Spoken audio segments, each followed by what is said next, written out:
گونج گونج اٹھے ہیں نغمات رضا سے بوستا، کیوں نہ ہو کس پھول کی مدحت میں ومنقار ہے، کیوں نہ ہو کس پھول کی مدحت میں ومنقار ہے۔ الحمدللہ رب العالمین والصلاة والسلام علی سید المرسلین، اما بعد فاعوذ باللہ من الشیطان الرجیم، بسم اللہ الرحمن الرحیم۔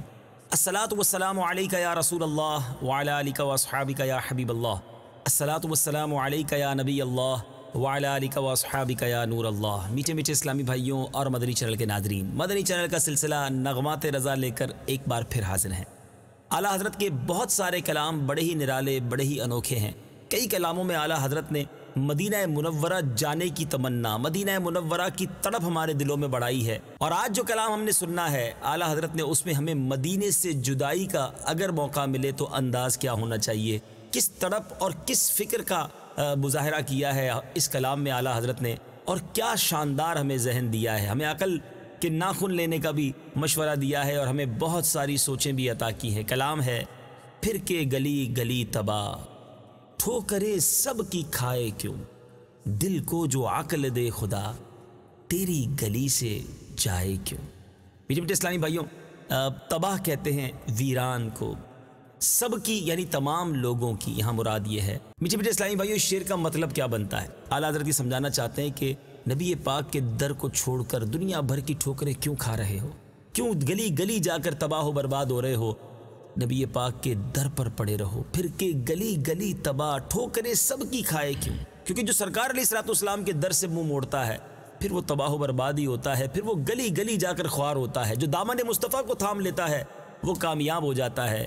تو اعلیٰ حضرت لکھتے ہیں، پھر کے گلی گلی تباہ، ٹھوکریں سب کی کھائے کیوں، دل کو جو عقل دے خدا، تیری گلی سے جائے کیوں۔ یعنی نبی پاک کے دامن کو چھوڑ کر کہاں جائیں، یہاں یہ بھی مراد ہو سکتی ہے، اور دوسرا عین مدینہ منورہ ہی کی بات ہے کہ مدینہ چھوڑ کر ہم کہاں جائیں، کیونکہ مدینے کے علاوہ جو ظاہر ہے، جو سچا عاشق رسول ہے وہ جانتا ہے کہ ٹھوکریں کھاتے پھرو گے ان کے در پر پڑ رہو۔ اعلیٰ حضرت لکھتے ہیں نا، ٹھوکریں کھاتے پھرو گے ان کے در پر پڑ رہو، قافلہ تو اے رضا اول گیا آخر گیا۔ تو بس مدینے پہنچ گئے تو اب کہیں اور مت جائیے وہاں، اور اگر وہاں سے جانا بھی پڑے تو کیفیات ایسی ہوں کہ بس دل و دماغ مدینے ہی میں رہے۔ اعلیٰ حضرت اپنے ہی ایک اور مقطع میں لکھتے ہیں نا، جان و دل ہوش و خرد سب تو مدینے پہنچے، تم نہیں چلتے رضا سارا تو سامان گیا۔ تو میٹھے میٹھے اسلامی بھائیو، یہ شعر پڑھنے سے پہلے میں ایک اور بات کی طرف توجہ دلانا چاہتا ہوں۔ دل کو جو عقل دے خدا، عقل تو لوگ کہتے ہیں دماغ میں ہوتی ہے، اعلیٰ حضرت دل کو عقل کی بات کیوں کر رہے ہیں؟ کیونکہ سچی بات یہ، امام اہل سنت بات ہی دل سے کرتے ہیں، تذکرہ ہی دل کا کرتے ہیں، اور بڑی باریک بات ہے۔ ایک شاعر لکھتے ہیں نا، عقل والوں کے نصیبوں میں کہاں ذوق جنوں، عشق والے ہیں جو ہر چیز لٹا دیتے ہیں۔ تو بہت ساری باتیں دل سے سوچنے والی ہوتی ہیں، ہر چیز دماغ سے کیلکولیٹ کر کے چلنے والی نہیں ہوتی، اور جب بات در مصطفیٰ کی ہو، جب بات نبی پاک علیہ الصلوۃ والسلام پر کچھ قربان کرنے کی ہو، تو پھر بات دل سے کی جاتی ہے۔ تو اعلیٰ حضرت دل کو جو عقل دے خدا، یا اللہ میرے دل کو وہ والی عقل دے دے کہ بس نبی پاک کے در پر پڑا رہے اور کہیں جانے کی بات نہ کرے۔ کیا بات ہے اعلیٰ حضرت کی! لکھتے ہیں، پھر کے گلی گلی تباہ، ٹھوکریں سب کی کھائے کیوں، دل کو جو عقل دے خدا، تیری گلی سے جائے کیوں۔ پھر کے گلی گلی تباہ، ٹھوکر سب کی کھائے کیوں، پھر کے گلی گلی تباہ، ٹھوکر سب کی کھائے کیوں، دل کو جو عقل دے خدا، دل کو جو عقل دے خدا، تیری گلی سے جائے کیوں۔ اگلا شعر ذرا سنیے، لکھتے ہیں، رخصت قافلہ کا شور، غش سے ہمیں اٹھائے کیوں، سوتے ہیں ان کے سائے میں، کوئی ہمیں جگائے کیوں۔ واقعی جب مدینہ منورہ سے قافلے کی رخصت کا وقت ہوتا ہے، کچھ لوگ تو سامان باندھ رہے ہوتے ہیں اور کچھ لوگوں کے دلوں پر قیامت کا منظر ہوتا ہے۔ یہ سامان کیوں باندھا جا رہا ہے؟ یہ تیاری کہاں کی جا رہی ہے؟ مدینہ چھوڑنے کی تیاری، آقا کا در چھوڑنے کی تیاری۔ ایسے شاعر لکھتے ہیں نا، طیبہ سے لوٹنا کسی عاشق سے پوچھئے، ایسا لگا کہ روح بدن سے نکل گئی۔ اعلیٰ حضرت اسی کیفیت کے بارے میں بتا رہے ہیں کہ رخصت قافلہ کا شور، قافلے والوں کا جو یہ واپسی کا شور ہے نا، غش سے، یعنی رخصت قافلہ کا شور غش سے ہمیں اٹھائے کیوں؟ ہمیں کوئی کیوں نیند سے اٹھائے، کیوں مدہوشی سے اٹھائے؟ مدینے سے جانے کی بات کا اتنا شور کیوں مچ رہا ہے؟ کہتے ہیں سوتے ہیں ان کے سائے میں، کوئی ہمیں جگائے کیوں؟ ہم تو چین کی نیند نبی پاک کے در پر سو رہے ہیں، آقا کے قدموں میں پہنچے ہیں تو ایسا محسوس ہو رہا ہے کہ ٹھکانے پر آ گئے ہیں۔ تو اب قافلے والے واپسی کی بات نہ کرو، نبی پاک کے در سے رخصت کی بات نہ کرو۔ میں مشورہ بھی دوں گا مدنی چینل کے ناظرین سے، اللہ کریم آپ کو بار بار مدینہ منورہ کی حاضری عطا فرمائے، لیکن جب مدنی قافلے کی آپ کے سفر کے اختتامی وقت ہو تو یہ کلام ضرور وہاں پڑھیے گا، آنکھوں سے آنسو رکیں گے نہیں اور ایک کیفیت بن جائے گی، کیونکہ ایسا لگتا ہے کہ اعلیٰ حضرت نے بھی رخصت مدینہ کے وقت اس کلام کو لکھا۔ لکھتے ہیں رخصت قافلہ کا شور غش سے ہمیں اٹھائے کیوں، سوتے ہیں ان کے سائے میں کوئی ہمیں جگائے کیوں۔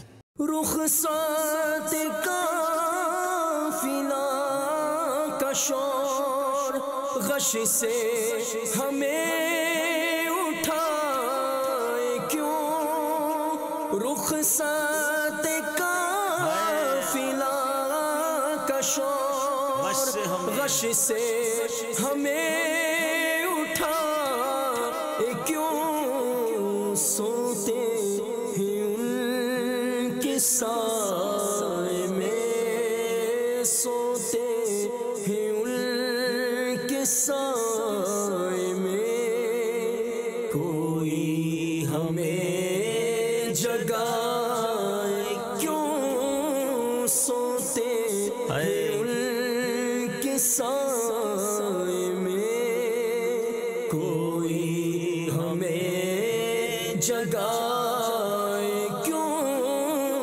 دل کو جو عقل دے خدا، دل کو جو عقل دے خدا، تیری گلی سے جائیں کیوں۔ بہت خوبصورت کلام اور بڑا خوبصورت شعر۔ لکھتے ہیں بار نہ تھے حبیب کو پالتے ہی غریب کو، روئیں جو اب نصیب کو چین کہو گوائے کیوں۔ اعلیٰ حضرت سمجھا رہے ہیں کہ دیکھو مدینے جا رہے ہو نا تو جلدی آنے کی بات نہ کرنا، نبی پاک پر بار کہتے کوئی بوجھ نہیں ہے، پیارے آقا تو غلاموں پر بڑے مہربان ہیں، بلکہ خود بلا رہے ہیں من زار قبری وجبت لہو شفاعتی۔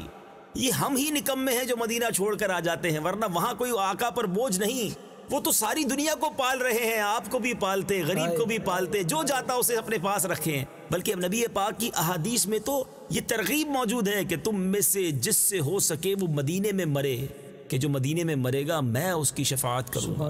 آقا خود فرماتے مدینے کی گرمی پہ صبر کرنے والے کو نبی پاک علیہ السلام نے بشارتوں سے نوازا، مدینے کی سختی پر صبر کرنے والوں کو نبی پاک نے بشارتوں سے نوازا۔ گویا پیارے آقا علیہ السلام کی رضا اس میں ہے کہ ہم مدینے جائیں تو وہیں رہیں، جتنا ہو سکے آقا کے قدموں میں وقت گزاریں۔ تو لوگ کہتے ہیں کہ بس جناب بہت ہو گیا اب واپس کی بات کرو، نہیں، پیارے آقا پر بار نہیں ہے کوئی، وہ تو کریم ہے، ساری دنیا خواندی ہے خیرات مدینے دی، تو الحمدللہ آقا کے در سے سب کو بٹتا ہے۔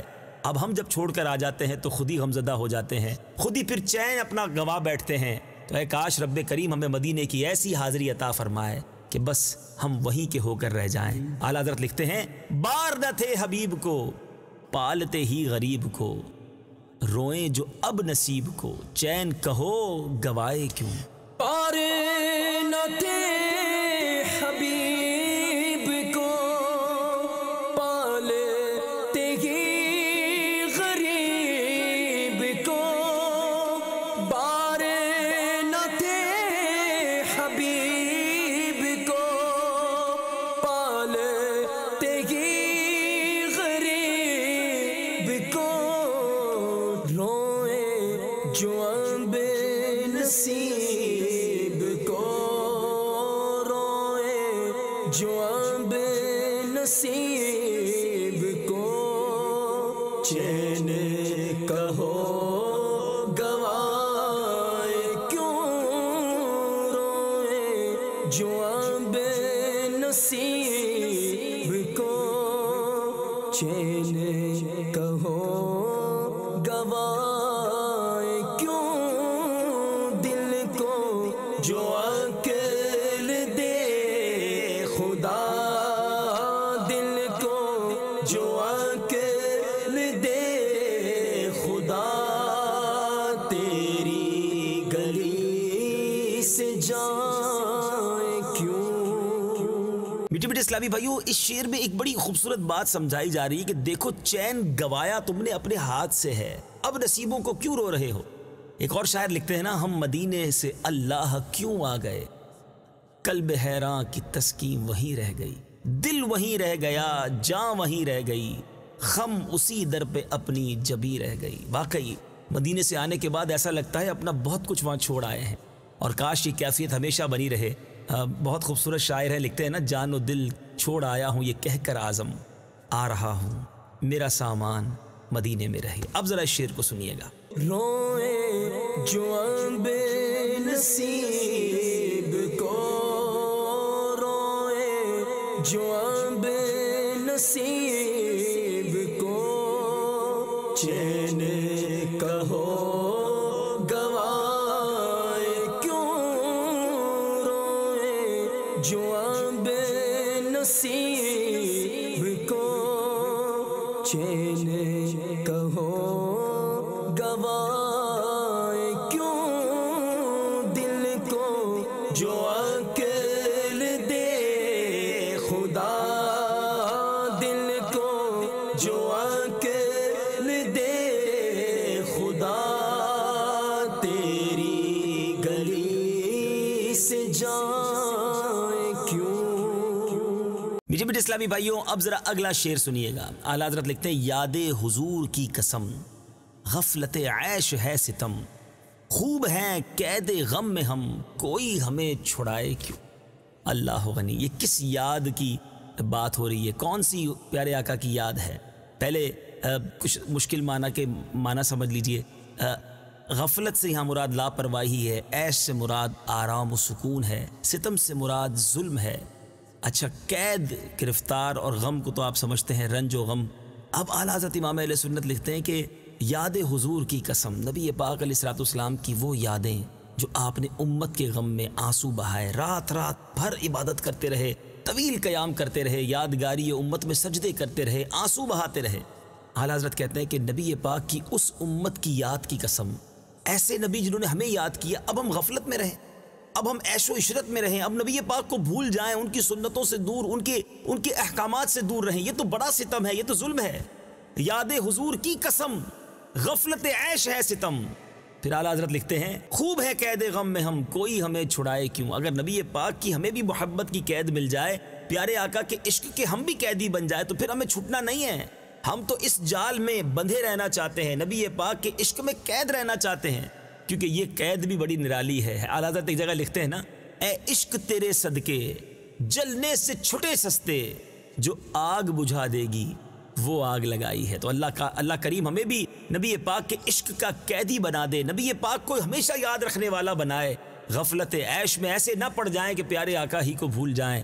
اے میرے میٹھے اسلامی بھائیوں، بڑی خوبصورت بات ہے، اللہ کرے دل میں اتر جائے۔ اعلیٰ حضرت لکھتے ہیں، یاد حضور کی قسم غفلت عیش ہے ستم، خوب ہیں قید غم میں ہم کوئی ہمیں چھڑائے کیوں۔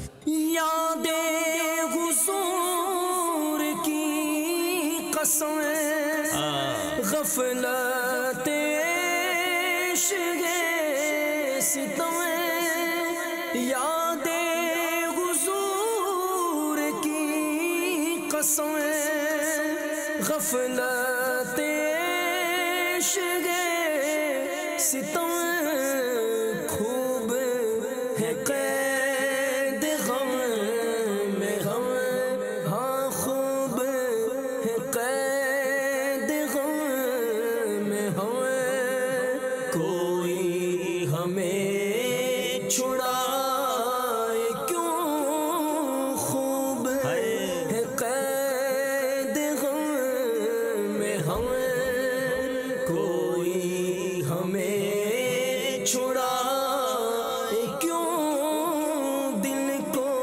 جو عقل دے خدا دل کو جو عقل دے خدا تیری گلی سے جائے کیوں. سبحان اللہ سبحان اللہ. اگلا شعر سبحان اللہ نبی پاک کی شان کریمی کو یاد دلاتا ہے. لکھتے ہیں دیکھ کے حضرت غنی پھیل پڑے فقیر بھی چھائی ہے اب تو چھاؤنی حشر ہی آ نہ جائے کیوں. ذرا مشکل الفاظ کے پہلے معنی سمجھ لیں. حضرت یعنی بزرگ، غنی مانے مالدار. چھاؤنی یہ اس سے مراد جو ہے وہ کیمپ بھی ہوتا ہے اور چھپڑ لگا کر کوئی بیٹھ جائے ایک وقت میں ٹھکانہ بنا لے، اس کو بھی چھاؤنی کہتے ہیں. اب اعلیٰ حضرت حشر کہتے ہیں قیامت کو. امام عشق و محبت اعلیٰ حضرت کا کچھ اس طرح کا یوں سمجھی کہ شعر کا مطلب بنتا ہے کہ نبی پاک کا جود و سخا فضل و عطا دیکھ کر منگتے دنیا بھر سے نبی پاک کے قدموں میں حاضر ہوتے ہیں، اور کچھ تو ایسے جمع ہو جاتے ہیں اور ایسے لگتا ہے جیسے انہوں نے یہیں ڈیرے لگا لیے ہیں، یہیں اپنا ٹھکانہ بنا لیا ہے، چھاؤنی بنا لی اور ایسا ڈیرا لگایا ہے کہ اب قیامت ہی کیوں نہ آ جائے، ہم نے یہاں سے اٹھ کر نہیں جانا. شاعر لکھتا ہے نا اب تیرا منگتا نہ در بدر جائے تیری دہلیز پر ہی مر جائے بس اب کہیں نہیں جانا. ایک اور جگہ اعلیٰ حضرت ہی لکھتے ہیں ہم سے فقیر بھی اب پھیری کو اٹھتے ہوں گے اب تو غنی کے در پر بستر جما دیے ہیں. تو اے میرے بیچے اسلامی بھائیوں، اب اس شعر کو ذرا سمجھیے گا کہ نبی پاک کے در کی عطائیں وہ ہے کہ بس فقیروں نے ڈیرے ڈال لیے ہیں، اب قیامت آتی ہے تو آ جائے، ہم نے اٹھ کر کہیں نہیں جانا. سبحان اللہ. اعلیٰ حضرت لکھتے ہیں دیکھ کے حضرت غنی پھیل پڑے فقیر بھی چھائی ہے اب تو چھاؤنی حشر ہی آ نہ جائے کیوں. دیکھ کے حضرت غنی پھیل پڑے فقیر بھی دیکھ کے حضرت غنی پھیل پڑے فقیر بھی چھائی ہے اب تو چھاؤنی ہاں چھائی ہے اب تو چھاؤنی حشر ہی آ نہ جائے کیوں چھائی ہے اب تو چھاؤنی حشر ہی آ نہ جائے کیوں دل کو جو عقل دے خدا دل کو جو عقل دے خدا تیری گلی سے جائے کیوں. سبحان اللہ سبحان اللہ. میٹھے میٹھے اسلامی بھائیو، اگلا شعر اگر اس کو اس کلام کی جان کہا جائے تو غلط نہ ہوگا. خوبصورت تمنا ہے. لکھتے ہیں جان ہے عشق مصطفیٰ روز فزوں کرے خدا جس کو ہو درد کا مزہ ناز دوا اٹھائے کیوں. سبحان اللہ. اس کی ذرا مشکل معنی پہلے سمجھ لیتے ہیں. فزوں کہتے ہیں زیادتی کو، زیادہ کرنے کو. اچھا، درد تکلیف کے لیے استعمال ہوتا ہے. ناز دوا کیا ہے؟ علاج کا نخرہ، یعنی دوا کا ناز. اللہ اللہ اللہ. اعلیٰ حضرت کیا لکھتے ہیں ذرا سمجھیے گا اس شعر میں کہ نبی پاک علیہ الصلوۃ والسلام کی جو محبت ہے نا وہ ہماری جان ہے. اور سچی بات یہ تو جان ایمان بھی ہے. نبی پاک علیہ الصلوۃ والسلام فرماتے ہیں کوئی حدیث پاک کا مضمون ہے کہ تم میں سے کوئی اس وقت تک کامل مومن ہی نہیں ہو سکتا جب تک میں اس کے نزدیک، اس کی والد، اس کی اولاد اور اس کے تمام لوگوں سے زیادہ محبوب نہ ہو جاؤں. تو گویا ایمان کی جان ہے نبی پاک سے محبت کرنا. یہی تو بات اعلیٰ حضرت کہہ رہے ہیں، جان ہے عشق مصطفیٰ روز فزوں کرے خدا. اللہ اس میں اور روز بروز برکت عطا فرمائے، ترقی عطا فرمائے. رکے نہیں یہ سلسلہ، بس بڑھتا رہے. اور کیا خوبصورت بات ہے اور بڑی گہری بات ہے. کہتے جس کو ہو درد کا مزہ، درد کا مزہ بھی کسی کو آتا ہے، مگر اعلیٰ حضرت یہی تو سمجھاتے ہیں کہ یہ وہ درد ہے، یہ عشق کی وہ آگ ہے، یہ وہ تڑپ ہے جس کا مزہ ہی نرالا ہے. ہم تو چاہتے ہیں یہ درد اور بڑھتا رہے، ہم فنا ہو جائیں. جس کو ہو درد کا مزہ ناز دوا اٹھائے کیوں. جس کو درد میں مزہ آ رہا ہو وہ دوا نہیں پیتا، دوا وہ استعمال کرتا ہے جو درد سے جان چھڑانا چاہتا ہے. اعلیٰ حضرت کہتے ہیں میں کیوں دوا اٹھاؤں، میں دوا کے ناز کیوں اٹھاؤں. میں تو چاہتا ہوں یہ درد بڑھتا رہے. میں تو دعا کر رہا ہوں اللہ سے کہ یا اللہ میرے عشق میں، میری اس تڑپ میں اور برکت عطا فرما. سبحان اللہ. ایک اور جگہ اسی طرح کی بات برادر اعلیٰ حضرت مولانا حسن رضا خان صاحب لکھتے ہیں نا، میرے دل کو درد الفت وہ سکون دے الہی میری بے قراریوں کو نہ کبھی قرار آئے۔ بڑی کمال کی بات ہے، ذرا غور کیجئے گا، دل کو درد بھی چاہیے اور کہتے ہیں وہ سکون دے الہی، یعنی یہ جو درد ہے وہ بڑا پرسکون ہے، اور میری بے قراریوں کو نہ کبھی قرار آئے۔ یہ خاندان اعلیٰ حضرت کا شاندار انداز ہے کہ نبی پاک کے عشق کا درد مانگ رہے ہیں، اللہ ہمیں بھی ایسا عشق نصیب فرمائے۔ اعلیٰ حضرت لکھتے ہیں جان ہے عشق مصطفیٰ روز فزوں کرے خدا، جس کو ہو درد کا مزہ ناز دوا اٹھائے کیوں۔ جانے گئی عشق مصطفیٰ روز فزوں کرے خدا، جانے گئی عشق مصطفیٰ روز فزوں کرے، روز فزوں کرے خدا، جس کو ہو درد کا مزہ، جس کو ہو درد کا مزہ ناز دوا اٹھائے کیوں، جس کو ہو درد کا مزہ، جس کو ہو درد کا مزہ ناز دوا اٹھائے کیوں، دل کو جو عقل دے خدا، دل کو جو عقل دے خدا، تیری گلی سے جائے کیوں۔ سبحان اللہ سبحان اللہ۔ اعلیٰ حضرت اب اپنے غم کی کیفیت بہار سے کہہ رہے ہیں۔ اللہ کہتے ہیں ہم تو ہیں آپ دل فگار، غم میں ہنسی ہے ناگوار، چھیڑ کے گل کو نو بہار، خون ہمیں رلائے کیوں۔ یہاں پہلے کچھ مشکل الفاظ کے معنی سمجھ رہے، آپ یعنی خود ہی، دل فگار یعنی زخمی دل، ناگوار یعنی نامناسب، نو بہار یعنی موسم بہار، یعنی اعلیٰ حضرت موسم بہار سے کہتے ہیں کہ اے موسم بہار، ہم تو پہلے ہی نبی پاک علیہ الصلوۃ والسلام کے ہجر و فراق میں دل زخمی کیے بیٹھے ہیں، اور اب جب دل غمگین ہونا تو اس غمگینی کی حالت میں ہنسی مذاق اچھا نہیں لگتا، تو اے موسم بہار کیوں پھولوں کو چھیڑ کر ہمارے غم کو مزید اضافہ کر رہا ہے، ہمیں خون کے آنسو رلا رہا ہے کہ ابھی تو نبی کی یاد تڑپا رہی ہے، اور بہار کا موسم آتا ہے تو گویا پھول مسکرانے لگتے ہیں۔ تو اعلیٰ حضرت کہتے ہیں کہ یہ مسکرانے کا وقت نہیں ہے، تم نئے نئے پھولوں کو یوں سمجھو کہ موسم بہار چھیڑ کر خوشی کا سما پیدا کر رہے ہو، لیکن میرا دل تو خون کے آنسو رو رہا ہے، کیونکہ فراق مدینہ میں نبی پاک کے غم میں تڑپ رہا ہوں۔ یہ عجیب کیفیت ہے کہ کہیں تو اعلیٰ حضرت پھولوں کو دیکھ کر بھی نبی پاک کی یاد میں گم ہو جاتے ہیں کہ انہی کی بو مایا اے سمن ہے، انہی کا جلوہ چمن چمن ہے، انہی سے گلشن مہک رہے ہیں، انہی کی رنگت گلاب میں ہے۔ اور کبھی کیفیت ایسی ہوتی ہے کہ بہار سے کہتے ہیں ہم تو ہیں آپ دل فگار، غم میں ہنسی ہے ناگوار، چھیڑ کے گل کو نو بہار، خون ہمیں رلائے کیوں۔ ہم تو گے آپ دل فگار، غم میں غسی گے ناگوار، ہم تو گے آپ دل فگار، غم میں ہنسی گے ناگوار، چھیڑ کے گل کو نو بہار، چھیڑ کے گل کو نو بہار، خون ہمیں رلائے کیوں، چھیڑ کے گل کو نو بہار، خون ہمیں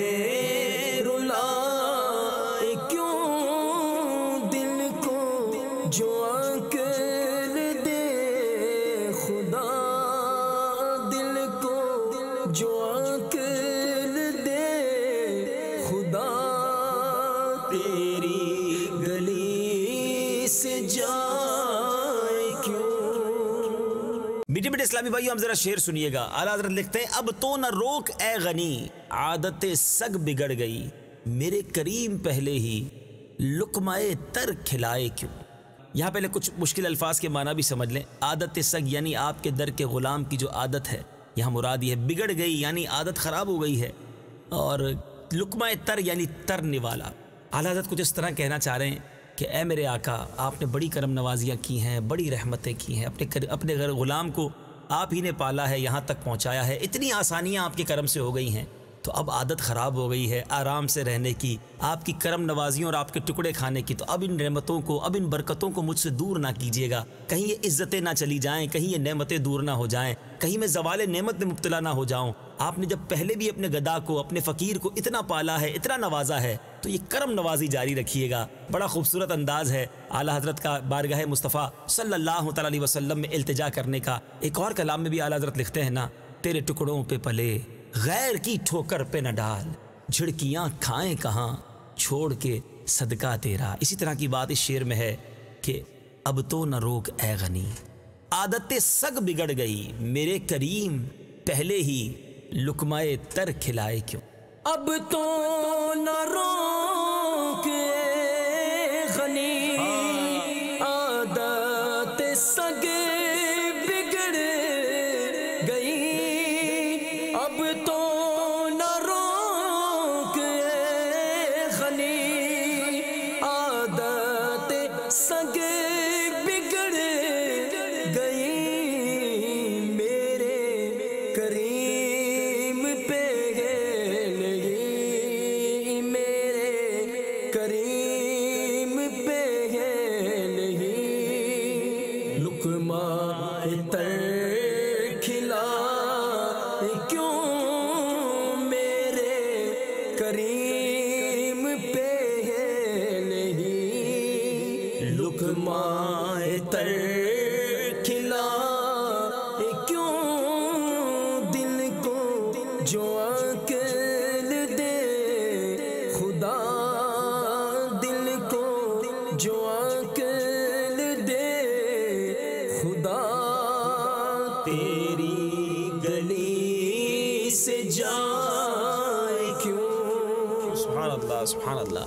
اب ذرا اگلا شعر سنیے گا، اعلیٰ حضرت لکھتے ہیں، سنگے درے حضور سے ہم کو خدا نہ صبر دے، جانا ہے سر کو جا چکے دل کو قرار آئے کیوں۔ یہاں سنگے در سے مراد چوکھٹ ہے، در کا دروازہ، اور صبر سے مراد، یہاں صبر سے مراد قرار اور سکون ہے۔ اب اعلیٰ حضرت امام اہل سنت کی کچھ التجا اس طرح کی ہے کہ اے اللہ، میری یہ دعا ہے کہ جب تیرے محبوب کے در پر جاؤں نا، تو بس آپ کی چوکھٹ پر ایسا میں بس فدا ہو جاؤں، وہاں بوسے دیتا رہوں، وہیں پڑا رہوں، بس اب مجھے کہیں اور قرار نہ آئے، بس وہیں میں رہوں، مجھے چین نہ آئے، کسی اس وہاں سے دور جانے کا جی نہ چاہے۔ اب اگر میرا کوئی سر بھی کاٹ لے مگر پھر بھی دل کو صبر نہیں آئے گا، جانا ہے سر کو جا چکے دل کو قرار آئے کیوں، بس میں نے اب نبی پاک کی چوکھٹ کو تھام لینا ہے، تیرا منگتا نہ در بدر جائے، تیری دہلیز پر ہی مر جائے، بس یہ تمنا ہے، اور بڑی خوبصورت التجا ہے۔ اور یہاں اگر کوئی مدینے میں نہیں بھی ہے تو یہ تصور اس شعر میں جمایا جا سکتا ہے کہ نبی پاک کے در کو، نبی پاک کے دامن کو جو تھاما ہے نا، بس اب اس کے علاوہ کہیں اور نہیں جانا، اور اس دامن کو تھام لیا تو بس اب قرار کہیں اور نہ آئے، کہیں ایسا نہ ہو کہ کہیں اور بھی دھیان ہو، کچھ اور لوگوں کی طرف بھی توجہ ہو، بس آقا کے در سے کبھی صبر نہ آئے، دل وہیں رہے، جاں وہیں رہے، نبی پاک علیہ الصلوۃ والسلام کی طرف توجہ لگی رہے۔ اے کاش، بہت خوبصورت شعر ہے، سنگے درے حضور سے ہم کو خدا نہ صبر دے، جانا ہے سر کو جا چکے دل کو قرار آئے کیوں۔ سنگے درے حضور سے ہم کو خدا نہ صبر دے، سنگے درے حضور سے ہم کو خدا نہ صبر دے، جانا ہے سر کو جا چکے، جانا ہے سر کو جا چکے، دل کو قرار آئے کیوں، جانا ہے سر کو جا چکے، ہاں جانا ہے سر کو جا چکے، دل کو قرار آئے، کیوں دل کو جو عقل دے خدا، دل کو جو عقل دے خدا، تیری گلی سے جائے کیوں۔ مقطع کلام عطر کلام اعلیٰ حضرت لکھتے ہیں، ہے تو رضا نرا ستم، جرم پہ گر لجائیں ہم، کوئی بجائے سوز غم، ساز طرب بجائے کیوں۔ کچھ مشکل الفاظ ہیں۔ نرا ستم یعنی خالص ظلم، لجائیں، لجانے سے مراد ہوتا ہے ندامت کا اظہار کرنا، شرمانا، سوز غم سے مراد غم کی جلن، اور ساز طرب یعنی خوشی کا ساز، خوشی کا باجا۔ بڑی عجیب بات کی اعلیٰ حضرت نے، کہتے ہیں ہے تو رضا نرا ستم، اے رضا یہ بڑے ظلم کی بات ہے کہ ہم تو اپنے گناہوں پر رو رو کر اللہ سے معافی مانگے، جرم پر لجائیں، لیکن کوئی ہمارے اس غم میں شریک ہو کر ہمدردی کرنے کے بجائے، پریشان ہونے کی بجائے خوشی اور مسرت کے ساتھ شادیانے بجائے، کتنا بڑا ظلم ہے۔ اور ظاہر ایسا کوئی نہیں ہوگا کہ کوئی شخص رو رہا ہو اللہ کی بارگاہ میں توبہ کرے اور دوسرا خوشیاں منائے۔ تو جب تم یہ سمجھتے ہو کہ یہ بڑا ظلم ہے کہ کوئی ایسا کرے، تو جب تم نبی پاک علیہ الصلوۃ والسلام کے دربار میں آقا علیہ الصلوۃ والسلام کی بارگاہ میں حاضری دے کر اللہ کی بارگاہ میں گناہوں سے توبہ کرو گے، تو نبی پاک کو یہ کب گوارا ہوگا کہ ہمیں عذاب دیا جائے؟ یقیناً وہ بھی ہمارے غم میں شریک ہو کر رب کی بارگاہ میں ہماری سفارش کریں گے اور اپنے ساتھ ہمیں بھی جنت میں لے کر جائیں گے۔ بڑا خوبصورت انداز ہے کہ جب دنیا میں کوئی ہم روئیں تو غم زدہ ہوتا ہے، خوشی نہیں کرتا، تو نبی پاک کو یہ کب گوارا ہوگا کہ ہم جب اللہ کی بارگاہ میں توبہ کریں اور ہماری توبہ قبول نہ ہو اور ہمیں جہنم میں ڈال دیا جائے۔ شیطان خوش ہوگا نا؟ آقا کبھی نہیں چاہیں گے کہ اپنے امتی کو دوزخ میں جاتا ہوا دیکھیں۔ شاعر ایک بڑی خوبصورت بات لکھتا ہے، دوزخ میں میں تو کیا میرا سایہ نہ جائے گا، دوزخ میں میں تو کیا میرا سایہ نہ جائے گا، کیونکہ رسول پاک سے دیکھا نہ جائے گا۔ آقا ہیں تو انشاءاللہ بخشش کا سامان ہو جائے گا۔ اعلیٰ حضرت لکھتے ہیں، ہے تو رضا نرا ستم، جرم پہ گر لجائیں ہم، کوئی بجائے سوز غم، ساز طرب بجائے کیوں۔ ہے تو رضا نرا ستم، جرم پہ گر لجائیں ہم، ہے تو رضا نرا ستم، جرم پہ گر لجائیں ہم، کوئی بجائے سوز غم، کوئی بجائے سوز غم، ساز طرب بجائے کیوں، کوئی بجائے سوز غم، ساز طرب بجائے کیوں، پھر کے گلی گلی تباہ، پھر کے گلی گلی تباہ، ٹھوکر سب کی کھائے کیوں، دل کو جو عقل دے خدا، دل کو جو عقل دے خدا، تیری گلی سے جائیں کیوں ہم تو، تیری گلی سے جائیں کیوں، ہاں ہاں تیری گلی سے جائیں کیوں، پھر تو تیری گلی سے جائیں کیوں۔ سبحان اللہ، سبحان اللہ۔ اے کاش اس کلام کے صدقے ہمیں مدینہ پاک کی جلدی جلدی بعد اب حاضری بھی نصیب ہو، اور پھر تیری گلی سے جائے کیوں، پھر وہیں رہیں، آقا کے قدموں کی برکتیں لوٹتے رہیں۔ کلام رضا سنتے رہیے، مدنی چینل دیکھتے رہیے۔ عشق رسول کے جام بھر بھر کر مدنی چینل ہم سب کے گھروں تک پہنچا رہا ہے۔ اگلے سلسلے میں ایک اور کلام رضا لے کر حاضر ہوں گے۔ صلو علی الحبیب صلی اللہ تعالی علی محمد صلی اللہ علیہ وسلم۔ گونج گونج اٹھے ہیں نغمات رضا سے بوستا، کیوں نہ نہ ہو کس پھول کی مدحت میں وامل قار ہے، کیوں نہ ہو کس پھول کی مدحت میں وامل قار ہے۔